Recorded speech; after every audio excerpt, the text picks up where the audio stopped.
আসসালামু আলাইকুম ওয়া রাহমাতুল্লাহি ওয়া বারাকাতুহু। আজকে আলোচনা করব সূরাতু আত-তুর থেকে চক্ষু ওঠা রোগের আমল, যে আমল করলে চোখ উঠবে না এমন একটা আমল শেয়ার করব। কোরআন হাদিসের আলোকে আলোচনা অবস্থায় সাথেই থাকবেন।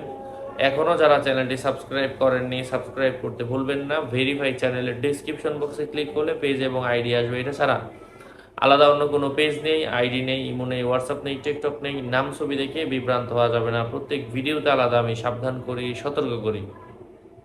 যাই হোক, কাহারও চোখ উঠলে এই আয়াতসমূহ 3বার পরে 3বার ফু দেন।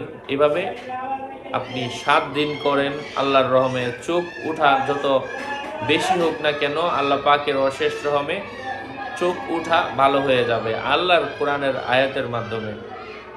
চোখে তো ফু দিবেনই, আবার ফু দেওয়ার পরে 1 গ্লাস পানিতেও 3বার পরে 3বার ফু দিবেন। ওই 3বার পড়ছেন যে ওই 3বার পরেই চোখে ফু দিবেন 3বার, আবার পানিতে ফু দিবেন 3বার, এবং এই পানিটা দিয়ে নিজের চোখ ধৌত করবেন দিনে 1বার করে। এভাবে কয়েকদিন করেন, আল্লাহ পাকের অশেষ রহমে সর্বোচ্চ 7 দিন চোখ ওঠা রোগ ভালো হয়ে যাবে ইনশাআল্লাহ। চোখ ব্যথা করলে যে চোখ ওঠার সম্ভাবনা আছে, তখনও চাইলে আপনি আমলটা করবেন, চোখ আর উঠবে না।